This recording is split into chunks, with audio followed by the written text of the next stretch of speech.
Forward, the 6'5", graduate student from Washington University, Ahmad and Matthew Tucker. What's up, guys? How y'all doing? I have returned once again for another video, and this is my recap video from last Thursday night's game with the University of Hawaii men's basketball team. And it was a first-time meeting between these two teams. Their opponent is a late addition, the Niagara Purple Eagles. And I'm going to put up my banner here.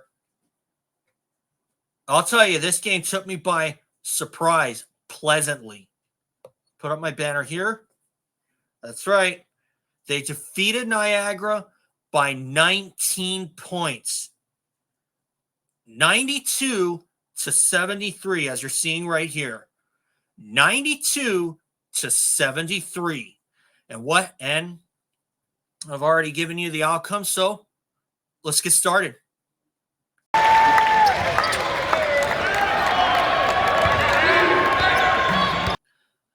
Okay, Niagara Purple Eagles. I didn't really know what to expect from them, but apparently they had a freshman shooter who scored 28 in one of their previous games that ended in a loss. And Ahmad Henderson II, that's his name. Fortunately, UH held him to just 7 points in that win. For us, anyway. Yeah, we held him to just 7 points in that win. He was on 3 of 11 shooting. He played almost 22 minutes. The guy who led for Niagara was Braxton Bayless. He had 20. And apparently they got a lot of talent on their squad. Although they only had one other player on there who cracked double digits. That's Kwane Marble II. He had 11. They also have a 280-pound freshman center, Harlan Obioha. And I thought that Bernardo de Silva and Morsek might have a problem with him, but it turns out they didn't, because Obioha was held to just 5 points in that loss to them. So obviously, I would give them an A grade for this game. Why? Because they put on a vibrant first half as they shot out of the gate after Niagara scored the first bucket. UH would score 20 of the next 22 points and jump out to a 20-4 lead, and they would cruise from that point on. But they were very steady. Noel Coleman really came through. He had 21 points, including 3 triples. He had 15 time. And although he only scored 6 in the second half, I do think that Noel Coleman has shown that he's the same Noel Coleman we've all gotten to know since his first day here back in 2020. And this is what he had to say about his performance. We're definitely on the right path. Our emphasis this week was, getting better than we were last game. And, another emphasis that we had was, play good on defense. And as long as we did that, the confidence in offense will get there. And I'll tell you this, if Noel Coleman says that, obviously there are some things to work on, but from my view, Noel's ready to go. After not scoring against St. Mary's, he's ready in my book. In my opinion, he's ready. And another guy that I thought really showed me something, Matthew Cotton, the Yale transfer. Although he only had 4 points, both in the first half off of 2 field goals, I think something tells me that I should expect big things from Cotton, because he was pretty aggressive. And although he didn't score much, he did do quite a bit of things that didn't show on the. He did quite a few things that are very noticeable. I don't know about not showing up on the stat sheet, but he did really well. He had 4 points, as I said, 2 assists, only a single turnover. In total, UH had 14, but JoVon McClanahan had 5 of those turnovers. but one of which was a kind of an oops moment where I guess he said that he lost his shoe or something, or I think his shoe might have turned and he missed a layup, and that was in the second half. I didn't get that on film, but still, JoVon McClanahan showed me something. He had 14, and so did Bernardo Silva.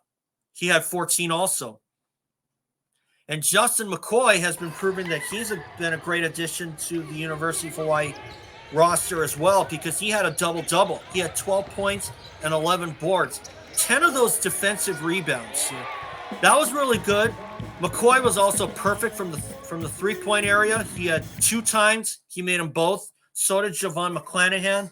Noel Coleman, he was lava high. He was 3 for 7. And although that is under 50%, still, that's really good. And that was a very productive first half from the University of Hawaii, because they made 15 shots and they only missed 8 times. And they were 60% from three-point range, 6 for 10. And in the second half, they did better. 55% shooting average, 16 for 29. And they were 3 for 8 from the three-point area. So you add all that up, that's 50% from three-point range. Whereas in contrast, Niagara, over 36%, 4 for 11. And I tell you, in my past video, I would have picked UH to win it, but I thought it would have been a closer fight, to be perfectly honest. That's why I said I would put them for 5-point favorites. But instead, that first half surge really showed me something. And as far as JoVon McClanahan is concerned, I think that first half and what he's been doing in these 3 games has certainly stamped his authority. As in my opinion, McClanahan has certainly stamped his authority that he is ready for Big West Conference play. And this is what he had to say. Yeah, for sure. I mean, I think just being an experienced backcourt with me and Noel in general, I think we know how to approach games and approach the body of a season. You know what I mean? It's our first 2 real games, but we still have a long way to go. I know conference is coming, but as long as we can get better game by game, which we have. Now we have to make an improvement from Friday, Saturday, Sunday to Monday to Tuesday against Northern Arizona. How much better can we – and that's what we talked about. How much better can we get from now to then? Just making adjustments. So that's why I'm looking for big things from JoVon this season. This is his final year, as is Noel Coleman and Bernardo Silva. And also Juan Munoz finally has his tenure as a Rainbow Warrior officially started. And of course that happened against Hilo, and he made it through okay. But Juan, I thought, did really well as well. Did really well also, I should say. Munoz, he had 8 points. He was 2 for 4 from three-point range. I got one of his triples here.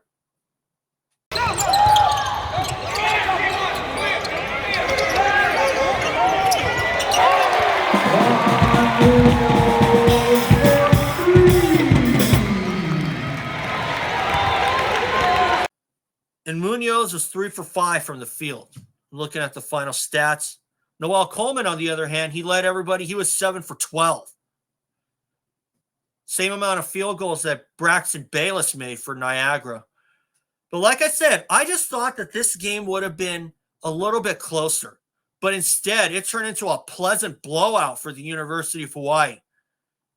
And I think they've proven in more ways than one that they are ready for this next game against the Northern Arizona Lumberjacks. Now, I'm going to put this up here.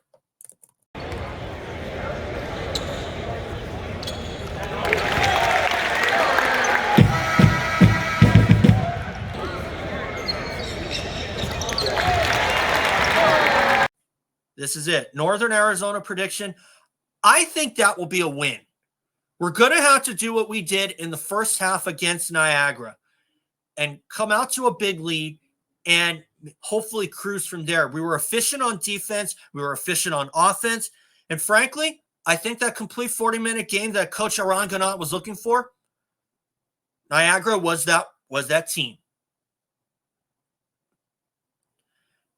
And I was looking at HawaiiAthletics.com. It turns out that we have faced Northern Arizona before, albeit just one time. And that was back in 2018. And that ended in a victory for the University of Hawaii. Now, looking this up here. It was in 2018, like I said. And the end result there, 85-68. And that was powered by a first half surge by the University of Hawaii. And I'll tell you some names that were there. Eddie Stansberry, Drew Buggs, and Zigmars Rimo, just to name a few. And if UH could do what they did against Niagara, I think they're going to win this. So I would probably put them for 7-point favorites. University of Hawaii anyway. But they're going to have to do a lot They're going to have to do a lot, and they're going to have to be just as productive as they were on Thursday night.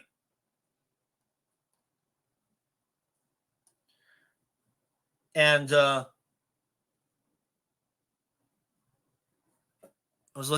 sorry, guys, I was looking at the recap earlier. Still, I would pick them for 7-point favorites, the University of Hawaii, and we'll see what happens. They're going to have to come out swinging like they did against Niagara, like I said earlier.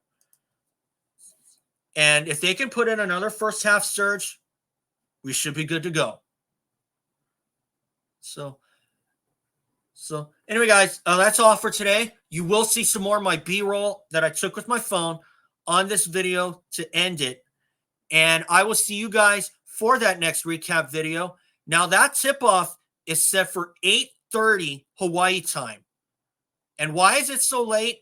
Because the Maui Invitational is taking place at the Stan Sheriff Center as after the Maui fires took place in Lahaina. That's why it's a little later than normal. So, like I said, I think UH is 7-point favorites against Northern Arizona, the Lumberjacks, and we'll see what happens there. So, anyway, guys, that's all for today. Thanks for watching. Just remember, subscribe. I want to remonetize my channel. So, just hit the like button, hit the subscribe button, ring the bell. You want to see some more games? You want to see some more recap videos of my local college basketball team? I will also be doing some recaps of my local college softball team later in 2024. And I will see you all then. And I will see you all for those then. You will see some shots there. I got a media pass there too. So hopefully UH softball will do well. So anyway, guys, thanks for watching. Remember, subscribe. I'll catch you all later. And just make sure you ring the bell. And I want to remonetize my channel. So just remember, subscribe and keep liking the videos. And I'll see you all soon. Malama Pono, everyone.